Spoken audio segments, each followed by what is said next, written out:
The words of the mysterious oracle would repeat spitefully in his mind over and over again. When do you intend to wrench free the hand of fate from your neck? It's as if, to sense his dissonance, the Nameless Swordsman's darker premonitions took on a voice of their own, rising from the depths of his subconscious, only to offer its unrequested wisdom. You realize this to be futile, yet you continue. You humans never learn. The voices tauntingly continued to assault the foundations of his rationality. For you to still hold such insufferable ideas such as free agency is an offense to existence. Blinded by your ignorance, you fail to see that the universe, in all its innumerability, holds finite creatures such as you in contempt. So limited you are in this mortal shell that you require flawed constructs such as perspective just to hold a fraction of what you arrogantly call reality.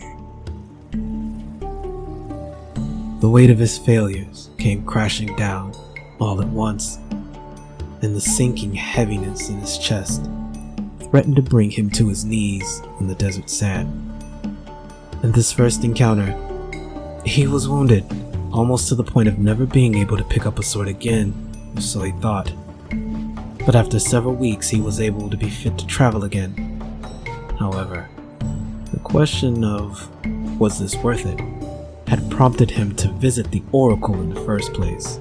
And his reward? To stand quietly as his inner demons continue to tear him apart. Let me show you a piece of this reality you fail to recognize. The finite must give divine right of way to the infinite. What are you, in your lack of will to stand before infinity? At best, what you have mistaken for free will and agency is nothing more than renegotiations of your enslavement to the thing you covet so much. Perspective.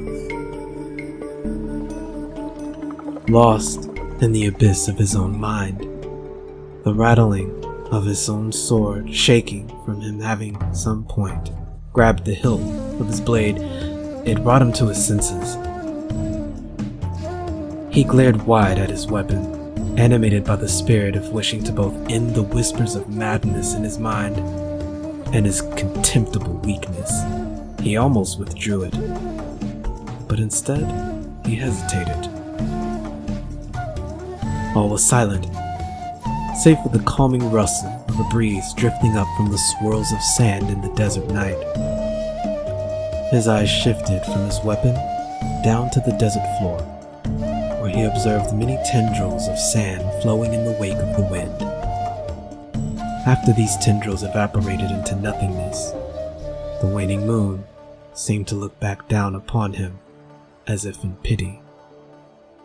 Then it hit him. How ironic that now the very universe which had but moments ago seemed to forsake him was now offering clarity. The Nameless Swordsman narrowed his eyes in defiant understanding whilst transfixed on the moon. Yes, I'm a finite being, but infinity does more than span outwardly. So too does this span inwardly.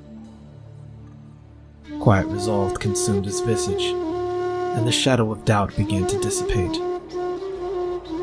If the abyss offers me naught but despair, I will answer the gesture in turn with sheer audacity.